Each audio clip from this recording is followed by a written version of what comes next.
Hello everyone, my name is Dr. Mahtab Khorasanizadeh, and in this video we are going to discuss upper GI bleeding and its approach in the NAC OSCE exam. Please note that this video is only for educational purposes as part of the Starmed medical education program. To begin, let's review a case that you might encounter in the exam. So we have a 52-year-old male in the emergency department who has come with a bloody vomitus. Now they are asking to take a focus history in 8 minutes. So what's the definition of upper GI bleeding? So upper GI bleeding is when the source of bleeding is proximal to ligament of the trace, and it has 3 different manifestations. A patient can come with hematomesis, which is a red blood, or coffee ground emesis. And if the bleeding is massive enough, patient might have hematochezia, although hematochezia is usually due to lower GI bleeding. And the last one is melena, which is black and tarry stool. Also, melena is 90% of the time melena is due to upper GI bleeding, but it can originate from other parts of GI tract like small bowel or even colon as well. In the NAC OSCE exam, it's really important to have a list of differential diagnoses, especially the most common ones. So for upper GI bleeding, the common etiologies would be peptic ulcer disease, esophageal varices, Muller waist tear, Boerhaave syndrome, which is usually after a trauma, esophagitis, gastritis, arteriovenous malformation, and tumor. Now, for history taking, similar to any other complaint, you need to start by asking about OCD, which stands for onset, course, and duration. In this case, when we are dealing with a case of upper GI bleeding, you can ask when did it happen, how many episodes have happened so far, whether it's the first time or if it has happened previously, and if it has occurred before, then you can ask whether the patient consulted anyone or received any specific diagnosis for their condition. This question is really important to be asked. Imagine the patient has already been diagnosed with cirrhosis. Then most probably this bleeding is attributed to esophageal varices. Then we have precipitating factors. So you can simply ask what brought the episode on, or what was the patient doing at that time? Were there any specific event that might have contributed to their presentation?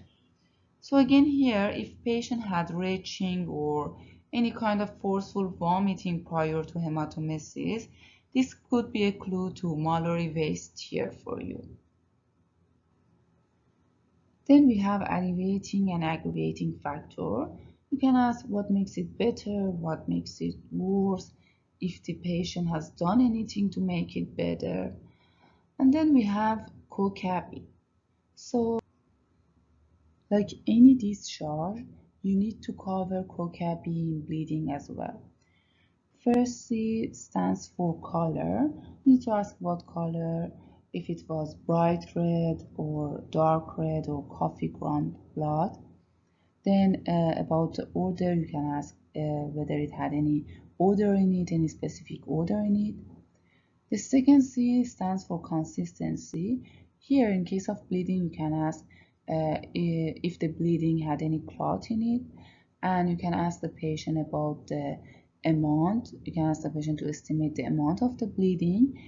And about B stands for bleeding, but here you can ask about bleeding from anywhere else in the body, especially mouth or nose, to make sure that the source of bleeding is GI tract. Then to determine the severity of the bleeding, you need to ask about dehydration or hypovolemia symptoms. The first and simple thing to be asked is thirst, whether the patient is thirsty or not. Then you can ask about chest pain, about palpitation, shortness of breath, or if they feel lightheaded when trying to stand up from sitting position. Dehydration or hypovolemia symptoms are one of the red flags, so don't forget to ask them. After that, we have constitutional symptoms, including fever, night sweats, changes in the weight, changes in the appetite, and any lumps or bumps anywhere in the body. Constitutional symptoms are also one of the red flags, so don't forget to ask them as well. Then moving to associated symptoms. So here you can ask questions to narrow down your differentials. First of all, trauma. Don't forget to ask about trauma. So next is pain. If the patient has pain along with bleeding, you can think of peptic ulcer disease. If the pain is sudden and severe, especially after a trauma, then Boerhaave syndrome is one of the top differentials. And if the bleeding is painless, variceal bleeding, angiodysplasia, and cancer would be your most probable differentials. And remember to ask about PQRST in any case of pain. P for position, Q for quality, R for radiation, S for severity, and T for timing. You can ask about heartburn, then jaundice, abdominal distension, easy bruising, and itchiness. All of these symptoms are related to the cirrhosis if you are thinking about variceal bleeding. Dysphagia to rule out malignancy, forceful vomiting and retching as we have discussed before to rule out miliary base. So red flags here are hypovolemia and constitutional symptoms, so don't forget to ask them. Social history. So I would suggest bringing up social history earlier as they are considered risk factors for some causes of upper GI bleeding. Talking about alcohol, you need to ask what kind of alcohol, how much, and how often they are consuming. And if a patient drinks heavily, it could indicate a potential risk factor for alcoholic cirrhosis. Similarly, smoking is a risk factor for peptic ulcer disease, and you need to ask how many cigarettes, how often, and for how long the patient has been smoking. Lastly, we have recreational drug that you need to ask. As for past medical history, start with an open-ended question, something like, has the patient ever been diagnosed with any medical condition in the past? Following that, you can specifically ask about liver disease like hepatitis or cirrhosis, peptic ulcer disease, any history of H. pylori infection in the past, as well as bleeding disorders. Also, if the patient has undergone any upper endoscopy, you can ask about the findings. For medication history, again, you will begin by asking what medications the patient is currently taking. Then ask about NSAIDs and aspirin as they are predisposing factors for peptic ulcer disease. Then we have anticoagulants. They are important to note in any case of bleeding. Steroids, again, they can also contribute to peptic ulcer disease. And consider asking about bismuth and iron supplements as they can cause the stool to turn black. So then we proceed to allergy history, past surgical history, family history, again starting with an open-ended question, then asking about bleeding disorders, gastric malignancy, peptic ulcer disease, and if you have time, you can ask about the patient's occupation as well. So investigations. One of the post-encounter questions might be about the investigation. So you can order CBC diff, BUN creatinine, electrolytes, PTT-INR. So in any case of bleeding, you need to order PTT-INR, SCLT to assess the liver condition, albumin and bilirubin, especially if you are thinking about cirrhosis, type and screen in case patient needs blood transfusion, and upper GI endoscopy.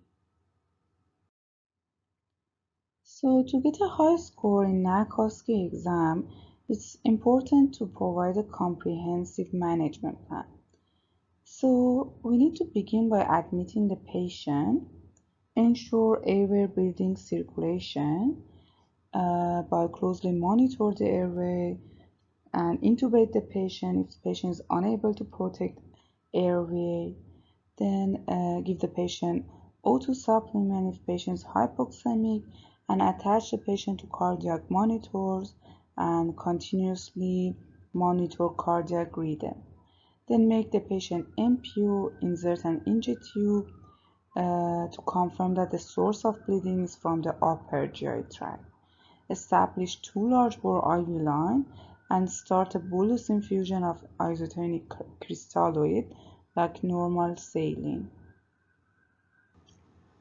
Insert a urinary catheter to monitor input and output, and if patient is hemodynamically unstable despite fluid resuscitation, or if hemoglobin is dropping below 7, then you might transfuse blood. And finally, you need to obtain GI consultation for upper endoscopy. In case of peptic ulcer disease as a cause of upper GI bleeding, you need to add PPI. Also, if you are dealing with variceal bleeding, you need to add octreotide as well as ceftriaxone or ciprofloxacin to prevent spontaneous bacterial peritonitis. Also remember to mention about holding antihypertensive, diuretics, and NSAIDs. If you are given a case of variceal bleeding, remember to mention the long-term management plan, which typically involves follow-up and the use of beta blockers to prevent rebleeding. If you encounter a case of upper GI bleeding with both history and physical exam, then most probably you have a case of variceal bleeding due to cirrhosis. So your focus of your physical examination should be on the liver. First, you will thank the patient for providing information. Then you will obtain consent to proceed with the physical exam. Sanitize your hand and ask for vital signs.